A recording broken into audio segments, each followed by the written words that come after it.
Olá, como vai? Sou Carlos Barroso com mais um debate de cena política. Cidadania. Esta palavra pula de boca em boca de políticos, analistas, cientistas e também na imprensa, na mídia. Mas a efetivação dela no dia a dia da sociedade e da política brasileiras é muito vaga. Cena Política debate hoje, além desse tema, a eleição, com esse dado novo, o escândalo da delação na Petrobras, que a oposição está chamando de Petrolão ou Mensalão 2. Esse fato pode mudar a eleição? Para o debate, Cena Política convidou o cientista político Rudá Rissi, doutor em Ciências Sociais pela Unicamp. Foi consultor da ONU, integra o Observatório Internacional da Democracia Participativa, é fundador e diretor-geral do Instituto Cultiva. Também já foi professor em várias faculdades, né? Da PUC, Newton Paiva. Isso. E também o ex-deputado Ronaldo Vasconcelos. 7 mandatos eletivos. Teve 2 de deputado federal, 3 de estadual e um mandato de vereador em Belo Horizonte. Foi vice-prefeito de Fernando Pimentel, do PT, em Belo Horizonte, entre outros cargos públicos. Fundou este ano o Instituto de Política e Cidadania. E o jornalista Márcio Fagundes, ex-repórter dos jornais Diário de Minas, Jornal de Minas, Tribuna de Minas, O Globo, Folha de São Paulo e da revista Mercado Comum. Que currículo, hein? Currículo bom. Foi também assessor de comunicação do governo Hélio Garcia e é atual superintendente de comunicação da Câmara de Belo Horizonte. Rudá, começando o debate com você, que vai fazer hoje uma palestra no Instituto Política e Cidadania. Eu queria saber a correlação desses temas com o atual quadro político. O que você vai colocar lá, voltando para o dia a dia da política brasileira, da eleição brasileira? Bom, a primeira questão é só lembrar aqui rapidamente o que é cidadania. Cidadania é um conjunto de 3 direitos, é o direito civil, o direito da gente poder falar, ir e vir, assim por diante, o direito individual, né? O direito político, que é o direito de escolher e ser escolhido para administrar políticas públicas, né? E que no Brasil se alargou muito dos anos 90 em diante, com os conselhos, orçamento participativo, né? A gente hoje pode, teoricamente, pelo menos governar com o eleito, né? E, finalmente, o direito social. Só vale a pena ter direito individual se a gente consegue transportar tanto o direito político como individual em direitos sociais, em qualidade de vida. Esse conjunto de 3 direitos é que define o que é cidadania. Mas cidadania é muito vaga, né? Eu acho um termo vago. Por exemplo, vou te dar uma cidadania, direitos humanos. Bem, da classe média para cima. Para o PPP, tem direitos humanos? Que eu saiba, não tem. A cidadania aqui então no Brasil... Então não tem cidadania. Aqui no Brasil, acho que a cidadania funciona como castas, em castas, não? Não, mas então, se não tem cidadania. Ponto. É algo muito simples. É quase matemático. Ou seja, se você não tem os 3 direitos garantidos, na prática, não tem cidadania. E a pessoa, então, não é um cidadão concreto. Com as manifestações de junho, isso explodiu, ficou evidente. Ou seja, quando fala queremos uma saúde padrão FIFA, nós estamos falando não somos cidadãos. É essa que é a questão. E na história mundial, a cidadania teve 2 grandes vertentes que nós temos até hoje. A vertente romana, que colocava a ideia da cidadania como direito individual, então, entre todos, o mais importante é a liberdade individual, e a concepção grega, que colocava o direito coletivo acima de tudo. Ou seja, olha, podemos até não ter garantido uma boa casa, tal, mas nós temos que garantir que a tua vontade prevaleça coletivamente nas políticas. Aí, com isso, nós mudaremos, né? Então, essas 2 correntes vêm até hoje e nós estamos, para então encurtar a conversa, as eleições desse ano são as 2 vertentes que estão em disputa. É isso. De um lado a cidadania, de outro a não cidadania? Não. De um lado, a ideia. Nós, felizmente, temos 3 candidatos, os 3 que estão à frente, nenhum é contra a cidadania, né? Nós não temos ditadores, ninguém de extrema-direita, não existe isso. Mas uma coisa é o discurso, outra a prática. Mas não? Eles todos, não? Todos. Agora, o fato é que alguns colocam na sua prática, no direito, no seu governo, quando governaram, eles colocam acento nos direitos coletivos, né? Na ideia da igualdade, principalmente, né? E um outro lado prioriza e enfatiza o direito individual, a liberdade e, portanto, o mercado. Ou seja, os dois blocos, e nós temos um bloco do meio, que fica meio que com o pé em cada canoa. Se tiver segundo turno e esse bloco do meio que a Marina ingressar, ela vai ter que falar em qual pé é mais forte. Vamos voltar a discutir isso, mas eu queria perguntar ao Ronaldo Vasconcelos, por que fundar esse Instituto Política e Cidadania? Era a necessidade social que puxava isso? Primeiro, Carlos Barroso, é uma questão de gratidão, né? Você acabou de ler, eu tive 7 mandatos consecutivos eletivos e falo com tranquilidade, sempre com muito pouco dinheiro nas campanhas, né? É uma gratidão à sociedade que me deu esses 7 mandatos, né? E também para chamar a atenção na cidadania a questão da participação. Como eu conheço bem o lado político, só funciona se houver pressão. Se não houver pressão, não funciona, né? Seja na Câmara Municipal, seja na Assembleia Legislativa, seja na Câmara Federal.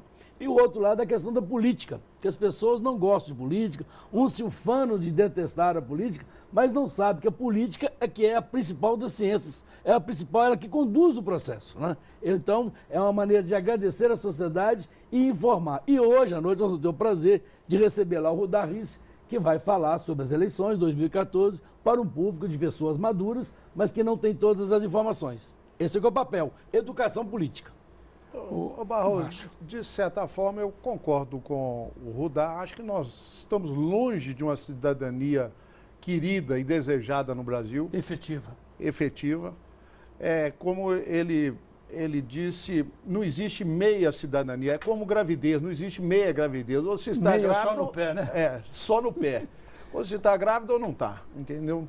Acho que o país avançou, continua avançando. Hoje, por exemplo, na minha parte de cidadã política, eu fiquei satisfeito. Recebi um e-mail me convidando a ingressar num movimento que corre paralelo e que a grande mídia desconhece, que é da Assembleia Constituinte Exclusiva, onde tem centenas de comitês já espalhados pelo Brasil, coletando assinatura e ninguém vê nada. Hoje eu recebi um e-mail me convidando a ingressar, vou ingressar, que eu defendo essa tese.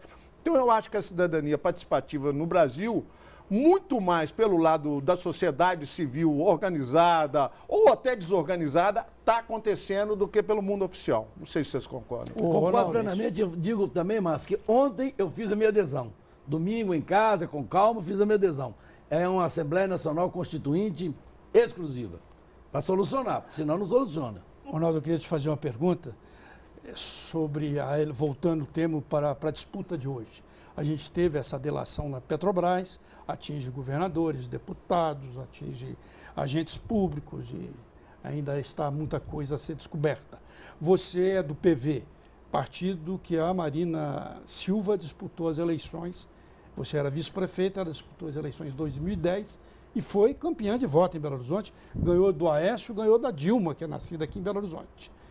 Eu sei que o PV é um partido que tem um pé, ou talvez os 2 pés, no aecismo. Como é que você está vendo esse quadro hoje na disputa Marina, Dilma e o Aécio tendo caído nas pesquisas? Uma pequena retificação. Em 2010, a Marina ganhou em Belo Horizonte, e boa parte de Minas Gerais também, disputando com a Dilma e com o Serra. Serra. Bom, eu falei o Aécio. Exato. Ele ganhou do Serra e da Dilma em Belo Horizonte. Ronaldo, mas é preciso lembrar que os representantes do PV, naquela época, com mandato, na sua unanimidade, traíram a Marina. Essas coisas têm que ficar claro aqui, porque a traição em Minas, eu vivo falando aqui isso nesse programa, está na genética do mineiro a traição. Não, posso atrapalhar totalmente sua fala? Não. O meu anfitrião hoje de noite. O PV, ele tem no seu DNA o PSDB. Hoje, não foi assim. Mas, por exemplo, o Pena, o presidente nacional, é um aliado de primeira hora do Serra. Então, não é só... Eu moro aqui em Minas e sou paulista, seria muito... um equívoco da minha parte dizer que esse problema é do mineiro. É um problema que aconteceu com o PV. E que a gente sabe que, em certa medida, infelizmente, ocorreu com o PSB mineiro também. E vamos ser sinceros, isso vem ocorrendo no Brasil. Os partidos majoritários, eles acabam colocando seus militantes e dirigentes em outras legendas para poder ter tempo de televisão, para poder ter mais bancadas, não é? Infelizmente, É uma estratégia, quem está apenas. nos assistindo precisa saber que esse é o jogo de corredor nos partidos. Mas eu estava falando com o Ronaldo, eu tive até aquele ato falando, trocando o Aécio por Serra, porque o perfil do PV naquela época, e como é hoje, é em grande parte aecista. E agora, como é que o PV tem seu candidato a presidente, Eduardo Jorge, né? E eu creio que o PV de Minas não vai ficar com o Eduardo Jorge. Não vai, não é? Como o Márcio disse. Está na Na genética. verdade, voltando Depois nós vamos falar sobre a Analisa diferença. isso pra Voltando em gente. 2010, os deputados estaduais e federais da época e os candidatos à eleição, reeleição naquela época, não ficaram com a Marina. Naquela época eu era o presidente do Partido Verde em Minas Gerais. Nós ficamos com a Marina, trabalhamos por ela. Eu diria Leonardo Matos, vereador, José Fernando Aparecido, hoje que era candidato a governador, Ronaldo Vasconcelos. Nós ficamos com a Marina e ficamos surpresos com o resultado final. Marina teve 39% da votação em Belo Horizonte. Foi um crescimento final de diversos motivos. Não ao Partido Verde, ao trabalho dela, e também não tem que se esconder a questão do voto evangélico, que na última hora brigou para a Marina aqui em Belo Horizonte. Ronaldo, uma curiosidade, você como dirigente partidário, por que vocês não expulsaram esses mandatários que todos traíram descaradamente a Marina? Por que não expulsou? Eles foram expulsos, não? A expulsão é uma coisa muito complicada, muito difícil, tem um processo interno, entendeu? Sabe?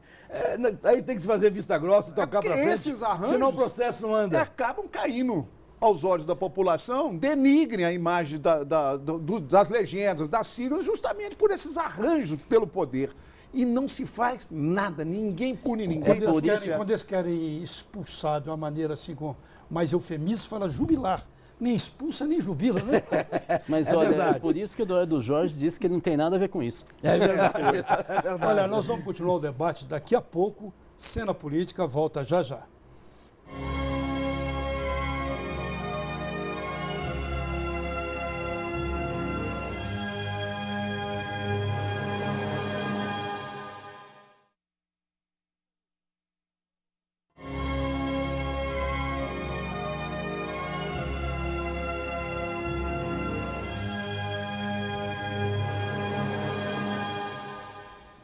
De volta à cena política, debatendo as eleições, cidadania, enfim, o quadro político brasileiro.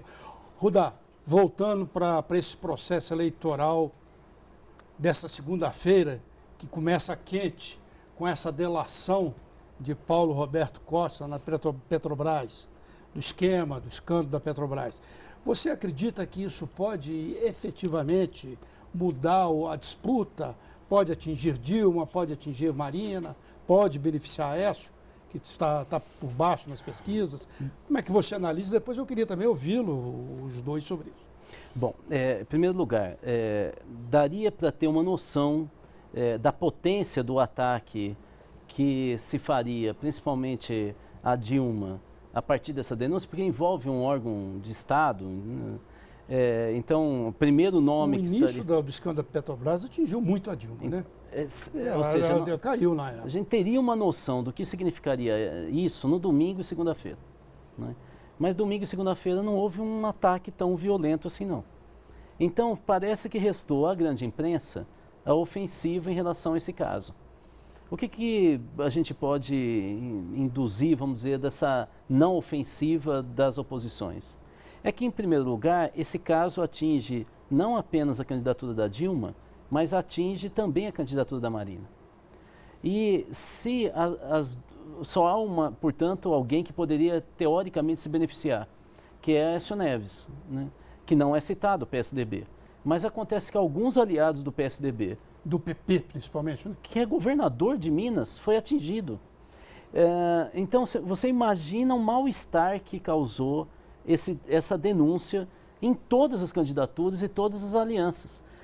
É preciso medir demais o que vai ser feito, porque se o ataque for mal dosado, os próprios aliados hoje acabam entrando também nessa história e cria uma crise do sistema partidário que já é alto. Então, o caminho não é tão simples como foi do Mensalão, por exemplo, né? Ele não é tão declaradamente nítido que se diz respeito a um governo específico. A segunda... chamá-lo de mensalão 2, como o Aécio colocou na imprensa? Ficou só ele falando. Você viu alguém mais falando? Você acha que resumiu a fala dela? Ninguém falou. Ninguém foi. Você já ouviu falar em bloco do Eu Sozinho? Ele sai. Ou seja, eu vou ser aqui bem duro com a candidatura do Aécio Neves. O coelho de uma corrida, normal, nessa eleição tem nome, Aécio Neves. Ele saiu na frente e tá. Agora ele deu lugar para a Marina. E ele continua falando sozinho, o que é assim desesperador para um candidato do naipe do ex-governador e senador Aécio Neves. Então, eu acho que é uma situação mais delicada do que parecia quando explode a notícia na madrugada da sexta para o sábado, e aí vem a capa da Veja e dos outros revistas. Eu acho que o caso é um pouquinho mais complicado. É uma bomba suficiente para explodir quase que a República inteira. A questão é quem é que vai armar essa bomba para valer. Ô Rudá, posso fazer uma observação sobre esse quadro, especificamente sobre esse projeto de delação? Delação é uma palavra ligada a escroque. Toda a família brasileira, eu me arrisco a falar sobre isso, nós aprendemos quando o menino fala, não seja dedo duro, não entregue as pessoas, isso já estava na formação dos garotos nas famílias brasileiras. Não faça isso, que isso é de escroque, é de mau caráter e é levado à 10ª potência. Como o povo fala, então não cheira bem. Canguete. O caguete, não cheira bem esse tipo, quando você falou, houve um caso de delação, não cheira bem, tem alguma armação nisso. Por isso eu acho que esse projeto de denúncia que a grande mídia está querendo julgar para fora, mexer com o eleitorado, não vai ter maiores repercussões. Há que se fazer essa diferença. Inclusive, vou render aqui, ele que está pagando pelos crimes que cometeu, que foram muitos, render minhas homenagens ao senhor Marcos Valério, que criminoso hoje na cadeia não delatou ninguém. Há que se fazer essa observação, porque ele certamente deveria conhecer um cenário político no Brasil que também derrubaria meia república. Não foi o que fez e agora. E está aguentando a sua cana, pagando pelo que fez e pelo que consta, não entregou ninguém. Não foi o que fez Roberto Jefferson. E agora outro Roberto, né? Paulo Roberto. Paulo Roberto Costa. Roberto. Eu queria acrescentar o que o Márcio falou, que o Rudá falou. Eu queria ouvir você isso. com sua experiência. Sim. 7 mandatos. Sim. Na verdade, a delação é complicada, como o Márcio falou. A repercussão é como o Rudá falou. E outra coisa, de onde que vem a delação? Que fé que tem essa pessoa? Por que ele está fazendo isso, entendeu? Sabe? É uma pessoa que prestou os piores serviços da Petrobras e a esse país. Além do mais, quando você atinge 32 pessoas, né, é um vasto, não tem prioridade, não tem individualização, não tem fulanização. O tiro se dispersa. O tiro se dispersa. E outra coisa, quando se fala que o Congresso, que a oposição vai fazer isso, nós conhecemos, aí eu conheço bem como funciona o Congresso. O Congresso não vai debater esse assunto nesse momento. Ninguém é bobo, ali só tem profissional, sabe? Ninguém vai debater esse assunto. Cada um está tentando a sua própria reeleição e qualquer coisa que possa ser uma névoa. E atinge diversos partidos, né? E há que se observar ainda que ele não fez isso, não é prestando um serviço à nação brasileira. Ele fez isso para tentar reduzir a sua pena, um covarde, um escroque. Só uma questão, quando você tem 32 pessoas e tantos partidos, direta e indiretamente, porque nós não temos todos os 32 ainda citados, né? E tem um governador, tem uns senadores, deputados. O que acontece? Nós temos 32 pessoas que se alinham. Ou vocês acham que político fica tranquilo esperando revista atacá-los pro resto da semana? Agora, são vários partidos, várias estruturas sindicais que estão se movimentando. Ou seja, vai ser difícil que esse tema arranhe algo nessa eleição. Pode ocorrer, mas vai ser uma surpresa para mim. Só se aparecer uma coisa muito forte demais em cima de alguma pessoa, em cima de alguma liderança. Vamos pegar um caso recente aqui, Carlinhos Cachoeira. Por que o caso do Cachoeira não foi para frente? Tinham 2 partidos atingidos, o PT e o PSDB. Aí fizeram um acordo os 2 partidos lá. Barroso, isso eu sei como é que funciona, como não deveria funcionar. Agora nós temos 4 partidos diretamente envolvidos, 32 pessoas. Então vai ficar, a não ser que aconteça um fato muito pontual, muito forte. Para não falar que eu não falei, PSB, PT, PP também está lá envolvido, PMDB. E o PMDB também. E tem eu estava lendo sobre isso, o juiz da instrução, o juiz do processo, salvo engano o nome dele é Sérgio Moro, ele já disse que agora está atrás de quem pagou. Porque no Brasil, a corrupção sempre só tem um lado, Sim, né? sim. Mas existe o corrupto E o e o corruptor. corruptor. E o juiz disse que vai estar agora atrás de quem pagou, ou seja, as empresas, as empreiteiras E que e já, os grupos econômicos. e que os já, grupos econômicos. já tem seus nomes vazados na grande imprensa. Sim. E não é qualquer empresa, não é? Então, quando eu falo que isso daria para arrebentar, implodir a República, é verdade, mas a quem interessa implodir a República? Então, essa é a nossa questão. Eu acho que a gente tem que ter um pouco de tranquilidade quando a gente analisa a política institucional, para saber que nós estamos falando deles, nós estamos falando de algo que está enraizado, não é? Que está até os municípios, que passam pelos governos estaduais, nós estamos falando dos parlamentos, então não é um jogo. Às vezes no Brasil a gente está tão acostumado a ver novela que a gente simplifica demais o jogo político. O jogo político é muito mais duro, sofisticado do que aparece Mesmo que ele se aparente novelesco, ele tem, é novelesco, mas tem ele sua sofisticação. é jogo de xadrez. Eu quero saber quem nos assiste que sabe jogar bem jogo de xadrez. Porque quem está no poder sabe jogar muito bem xadrez. Às vezes dá o bispo para ganhar o jogo. Muito bem colocado. Mas eu queria perguntar também aos três, debater com os três isso. A gente teve a última pesquisa aí do Instituto Datafolha. Vamos pegar o Instituto Datafolha.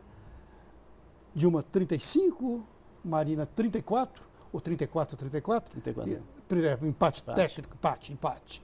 E Aécio 14. 15. Aécio 15. Esse novo escândalo, o debate desse escândalo, pode alterar nós estamos há 3 semanas e pouco da eleição.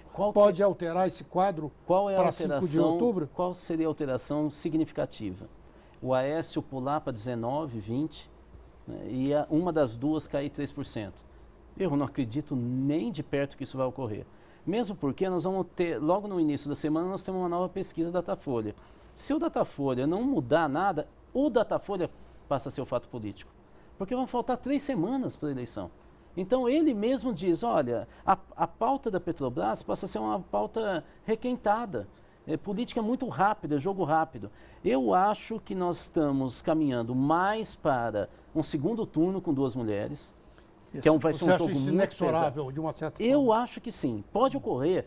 Né? Quem imaginava que ia cair um avião, né, no primeiro turno? Então, claro que pode ocorrer. O imponderável faz parte da vida humana, né? Mas imagina da política. Mas a impressão que eu tenho é que já entrou, como a Marina deu uma pequena estacionada, já nas últimas 2 pesquisas, Ibope e Datafolha, eu tenho a impressão que as duas caminham, eu não sei quem vai estar à frente, mas caminham para o segundo turno com um certo equilíbrio. Nesse sentido, restaria ao PSDB jogar peso, ao invés de gastar dinheiro e pessoal nacional, nos 3 estados que eles elegeram como mais importantes, Paraná, São Paulo e Minas Gerais. A briga vai ser bacana aqui. Parece que o próprio o Aécio teria feito, o grupo que coordena a campanha dele, teria feito essa autocrítica que não foi dado o peso devido a Minas Gerais. Porque no início da campanha, os líderes tucanos, Marcos Pestana e companhia, afirmaram que Aécio teria uma diferença de 4 a 5 milhões de votos aqui em Minas. E hoje o quadro é outro, né? Muito diferente, Você né? que trabalha muito aqui na política mineira, como é que você está vendo? Eu lembro muito bem das lideranças tucanas falarem isso, que eu ganhei em Minas com 4 milhões de frente para gastar essa gordura em outros estados. Mas a realidade agora é diferente. Contrabalançar São Paulo, Contrabalançar São Paulo. Agora, aqui em Minas, o Aécio está em 3º lugar, né? No estado dele. Outros estados da federação, se você pegar os 6 mais importantes estados da federação, Minas, São Paulo, Rio de Janeiro, Rio Grande do Sul, Ceará e Pernambuco, e juntando também o Distrito Federal, em todos esses 6 estados, mas o Distrito Federal, quem disputa a eleição? Marina, Dilma, Marina. O Aécio está regular, ele está em 3º lugar em todos os 7 estados. Ronaldo, há de se convir também que o eleitor brasileiro não gosta de perder voto, não. Exatamente. Então, tem essa mística, né? Ninguém aposta em perdedor. Ninguém deposita seu voto, visto que as pesquisas estão dando o senador em 3º lugar. Ninguém vai lá para sacramentar o 3º. Ou vai ser no 1º ou vai ser no 2º. E essa subida de Marina, vão pensar assim, ela ocorreu muito em face também de que as viúvas do senador Aécio Neves migraram. migraram para cima, para o lado de Marina, né? Parte desse eleitorado aí são as viúvas do Aécio, que já vendo o tamanho do enterro, né? E já migraram para... Pelos números, ou saíram dos indecisos e de Aécio Neves, né? Mas as eleições, só para complementar, as eleições não estão mobilizando ainda, pelo que me consta, pelo que eu tenho conversado e tal. Você conversa a eleição, não mobiliza, ninguém está preocupado ainda. Ainda está faltando ainda uma chamazinha de cidadania, né, para usar o seu tema forte. Mas como esse jogo está cada vez mais confuso, e quando você fala, o Eduardo morreu, de repente vem uma bomba de novo, aí o avião, está se desgastando muito rápido. Eu só queria falar uma frase que meu pai falava muito. Meu pai era uma liderança no interior de São Paulo. Política? Política, e era da área de saúde. E me ensinou muito. Ele era uma raposa, ele é uma pessoa de bastidor da política. Ele falava assim para mim, filho, é muito mais importante a gente perder uma eleição com humildade do que ganhar com soberba. Eu acho que o PSDB está pagando por ser vencedor com soberba. Fica mais difícil você mudar a tua cara quando você está embaixo. Tá certo. Rodar, nem sempre perder em política é perder, às vezes perder é ganhar. Olha a Marina. Há que se ver esse prisma também. Olha a Marina. Sempre existe o futuro que pode ser desenhado no momento, né? Cena Política volta já já debatendo eleições.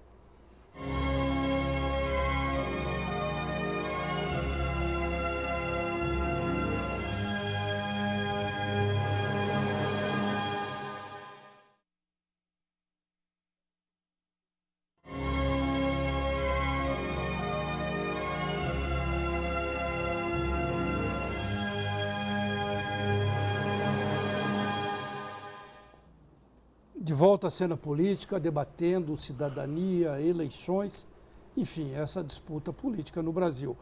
Rudá, voltando um pouco mais à eleição presidencial, a Marina poderia ser atingida por esse fato do avião, não porque ela está na lista, mas porque Eduardo Campos, que morreu no dia 13 de agosto, estaria nessa lista dos que receberam propina da Petrobras.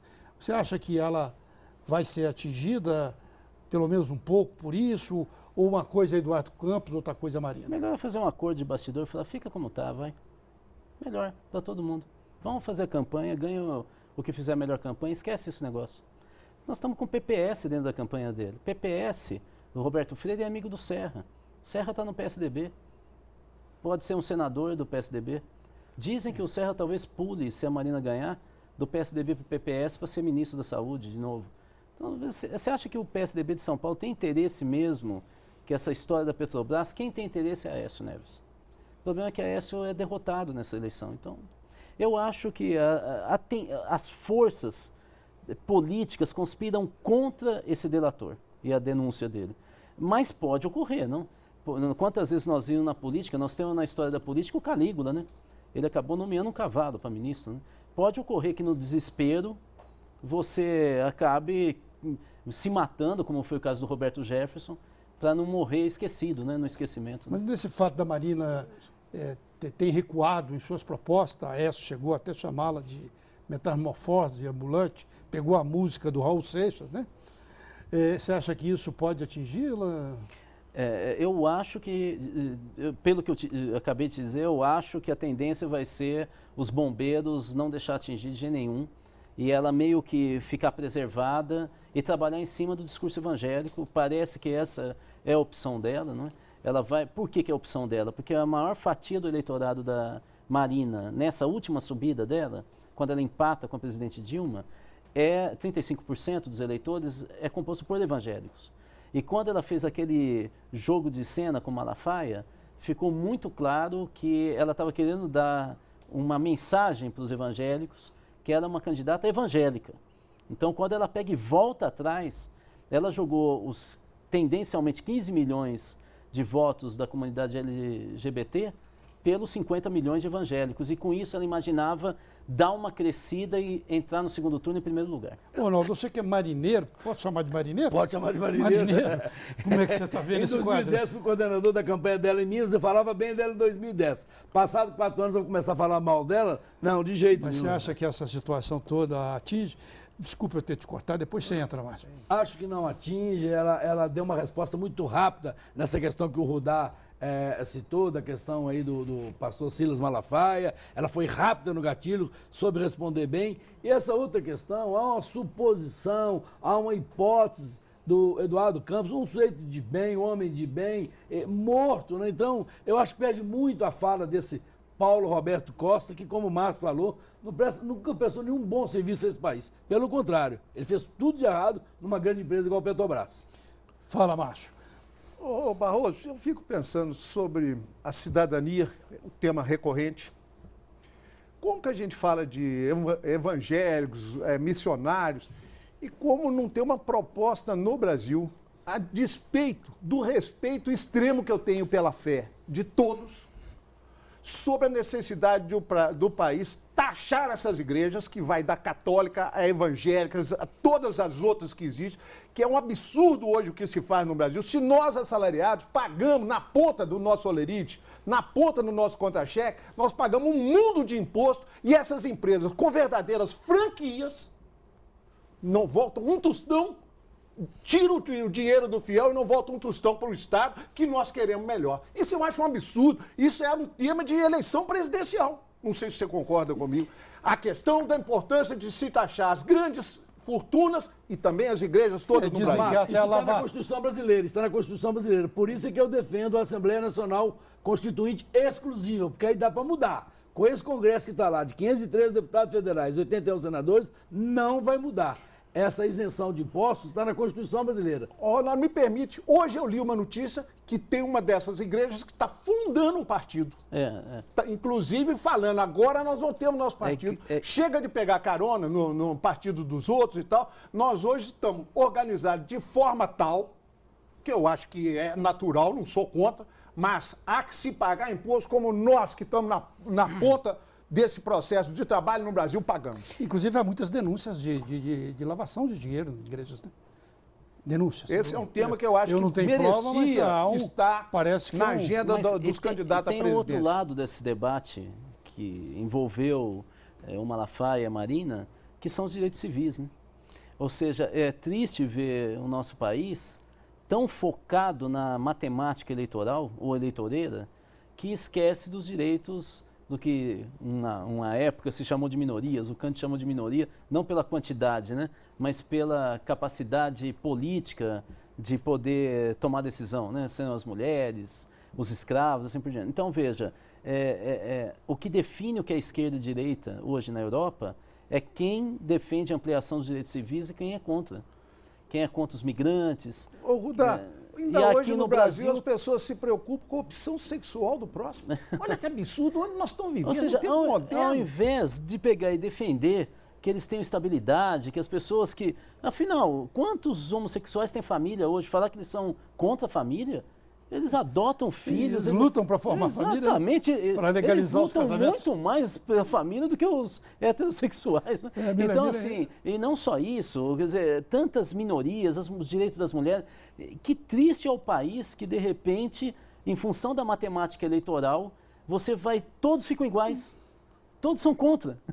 Me lembrei muito disso ruim, né? que o Márcio está falando aí, eu até cheguei a comentar isso aqui na televisão, que, como diria Milor Fernandes, que muitas pessoas querem colocá-lo apenas como humorista, foi falecido há 1, 2 anos, mas é um escritor, um pensador brasileiro. Tradutor.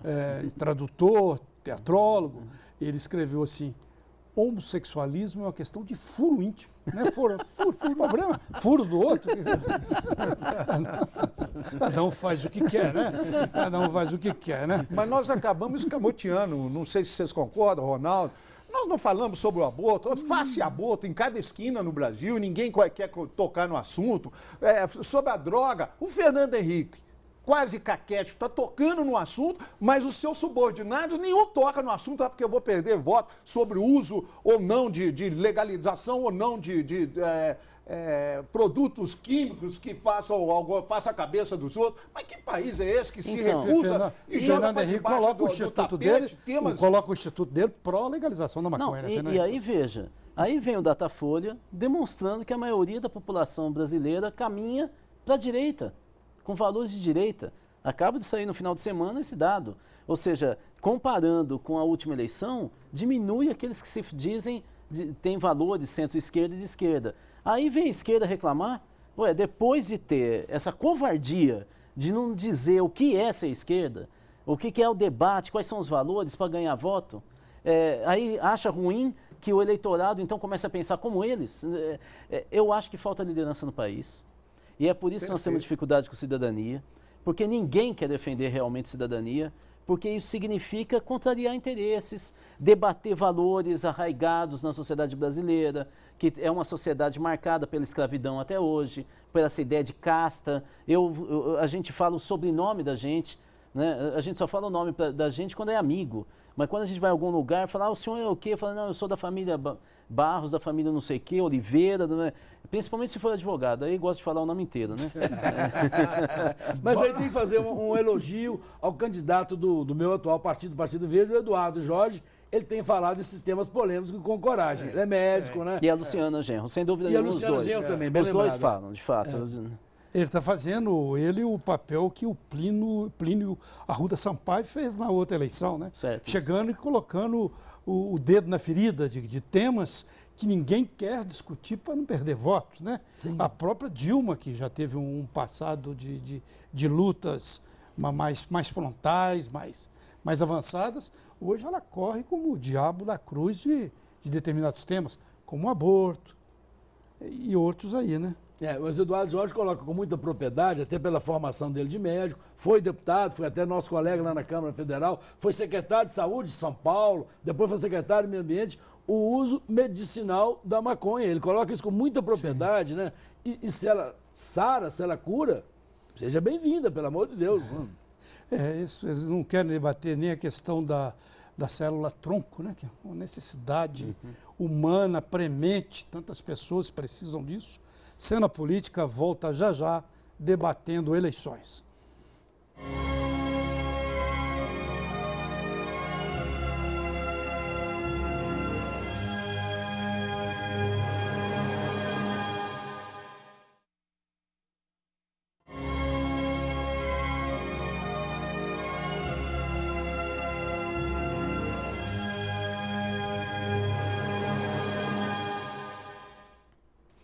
De volta a cena política, debatendo eleições, cidadania.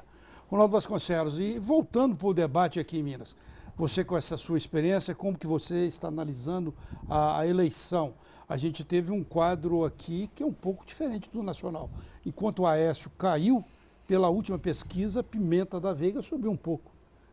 Qual é a sua análise sobre esse quadro? Primeiro, eu quero elogiar todos os três candidatos, eu conheço todos os três e respeito todos os três. Mas do ponto de vista dessa eleição, hoje, dia 8 de setembro, está 4 para Pimentel, 3 para o Pimenta e está aos 30 minutos do segundo tempo. Então o Pimentel tem que fazer o 5º gol para garantir a eleição dele. E o Pimenta fazer o 4-4 para empatar o jogo para ir para o segundo turno. Então é imprevisível. Na verdade, está definida a eleição do ponto de vista de quem vai para o segundo turno, se acontecer o segundo turno. Pimentel e Pimenta da Veiga. Tenho o maior respeito do Tarcísio, mas esse jogo está definido.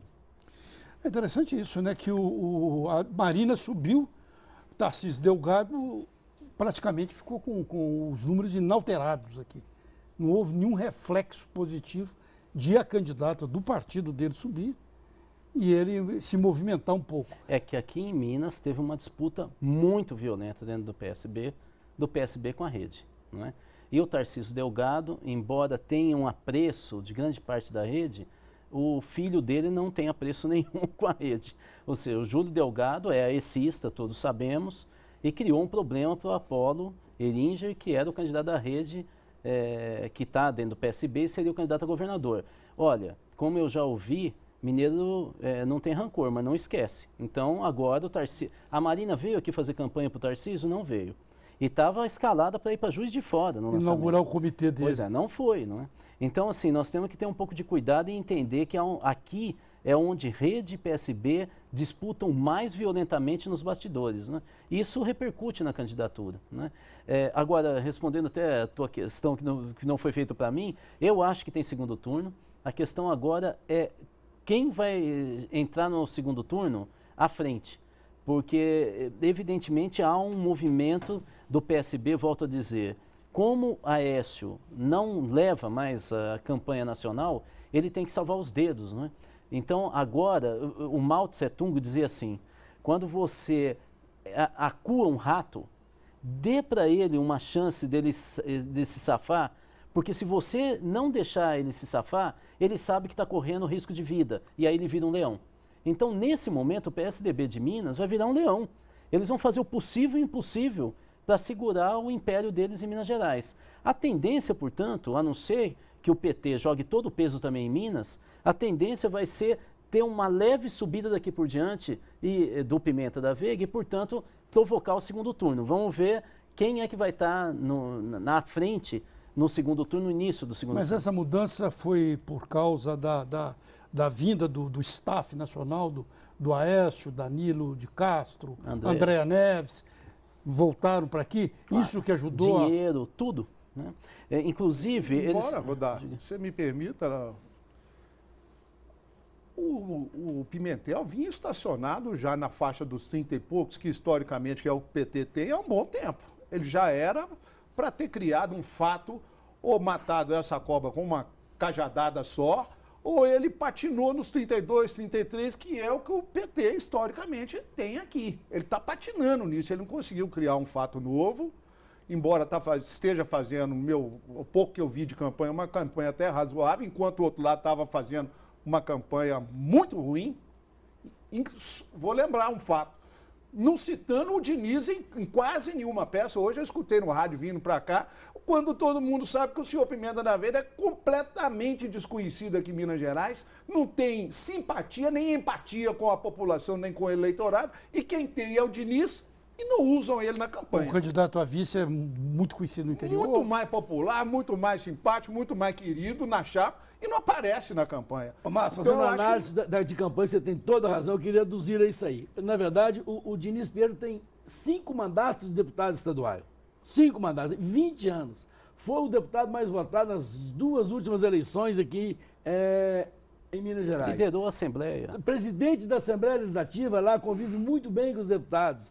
É de Birité. Então, eu acho que foi um erro da campanha do Pimenta, está sendo um erro da campanha do Pimenta, a não utilização do Diniz, que é um cara simpático, agradável, tem nome, é conhecido e tem título. É o presidente da Assembleia Legislativa de Minas Gerais. E transita em todos os segmentos, inclusive no PT. Ele transita bem, conversa bem, é bom de voto. Vai fazer provavelmente o irmão dele de novo deputado federal, a irmã é candidata a deputado estadual, tem um sobrinho dele que é prefeito em Birité, ele é bom de voto, isso é a prova, é ele que encarna esse repasse de votos, é ele é bom de voto. Se o lado do Pimenta está escondendo o deputado Diniz Pinheiro, o lado do Pimentel está escondendo a Dilma e o Lula.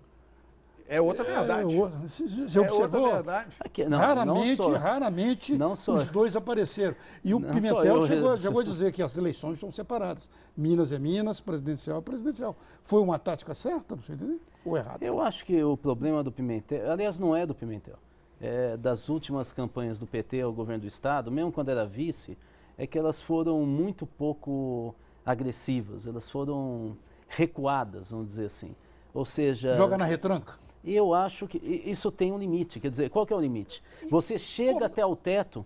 Por favor, comenta depois daquele 30 e poucos %, que é só eu que acho aquilo, é uma verdade aqui. Ele deu uma pequena subida e depois foi o Pimenta que começou. Lembra?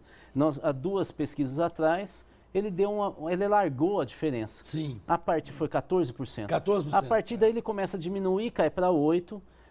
Eu não posso divulgar aqui tracking, mas os tracking, que é quando se faz entrevista por telefone, são pesquisas internas não registradas, mas há um zoom de que teria diminuído ainda mais. Vamos esperar o Datafolha e Ibope essa diferença. Então, o fato é que há uma reação pela sobrevivência, não é, do PSDB, e o PT fica esperando algo mágico que não dá para saber o que é. Então, assim, aliás, a entrada na campanha em Belo Horizonte foi algo melancólico. Né? Demorou demais para começar. Jogaram muito peso no interior, onde estava a situação pior. Aí começa pouco a pouco a fazer. É uma campanha sui generis, que deve entrar para os anais, para a gente entender, ao final, se sair vitoriosa, como que você consegue se eleger fazendo a campanha errada. Né? Me surpreende muito isso. Né? Mas não é a primeira vez. O PT de Minas tem uma dificuldade para tentar... Tem alguma coisa interna, que eu não sei o que é, para tentar ser protagonista de uma campanha e se posicionar como governo. Ele não se posiciona como governo. Você que conviveu como vice do Pimentel, e eu creio que não era um vice igual o Roberto Carvalho era vice do Márcio Massada, não. dormindo com o inimigo, né? Estavam De jeito dormindo Como é que você analisa essa campanha aí? O Pimentel é um ser inteligente, preparado, enxerga muito, tem muita visão, conhecia a estrutura da prefeitura como um todo, né? Mas o PT tanto disso que o Rudá Rios colocou com propriedade, o PT é um pouco desconfiado de qualquer liderança de outro partido que possa vir, que possa aproximar, tinha um ciúme danado de mim, uma desconfiança danada, aonde que esse Ronaldo vai chegar, controla ele, qualquer coisa assim. Então o PT, essa hora, tem que abrir, mandar e-mails, pedir voto, porque há um crescimento da candidatura do PSDB, e o Rudá colocou isso, o Márcio também colocou. Eles estão entusiasmados com qualquer coisa com o sopro que tiveram, que diminuiu a diferença. Então fizeram reunião sábado, reunião grande, coletiva, e agora é um comando único, né?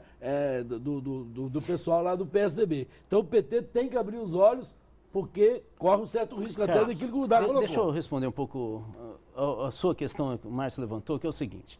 O que começou a campanha mesmo para valer, logo depois da Copa, o que o PSDB dizia?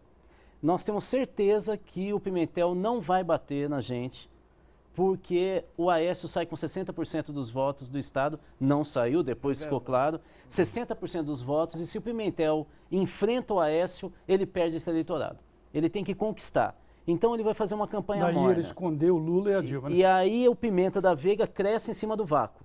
O que aconteceu é que logo na primeira pesquisa não era 60%, era 45% que o Aécio tinha. Com a entrada da Marina começa a cair mais ainda. E ele vai para terceiro lugar. Hoje está com 22 em Minas. No estado dele. Estado então, dele. assim, é um desastre, não é, na campanha nacional. Joga um peso na campanha do Pimenta. Aí, o que era o momento? Era colar o fracasso Aécio com Pimenta. O que o PT faz? Nada. Então, parece que eles ficam com o script lá do início da campanha. Não vamos bater neles porque eles têm... tem algo muito errado. Com 14, 15% de diferença, era a hora deles vir matando. Ou matavam ali, ou então deixaram criar esse buraco onde vê essa decorrência do outro candidato subir. Não, e o momento era o debate que teve. Quer dizer, o debate na televisão que teve... Evidentemente, o Pimenta da Veiga não se saiu muito bem. Ali era o momento de você criar a versão. O governador é o Pimentel. Não criaram. E aí agora vem a reação, eles vão ter que criar algo que eles não fizeram a campanha inteira. Ô Barroso, agora vamos fazer... Complementa aí, porque chegou a... Um desfecho. Derradeira. É uma pena a campanha em Minas não ser propositiva. Eu desafio a qualquer um sair na rua e falar o que o senhor Pimentel está propondo para Minas Gerais e o que o senhor Pimenta da Veiga está propondo a Minas Gerais. Não ficou na cabeça ainda do eleitorado o que ele sugere, a não ser aquele chavão de sempre. Saúde, educação e segurança, isso não precisa falar na televisão, que nós todos discutimos isso na nossa mesa. Nós todos sabemos que nós não temos, né? Dentro de casa, que nós não temos. É gravíssimo o problema. Aproveitando a palavra do jornalista Márcio Fagundes, agradeço a sua presença, o cientista político Rudá Rios e o ex-deputado Ronaldo Vasconcelos. Cena Política volta na próxima semana com um novo debate. Até lá.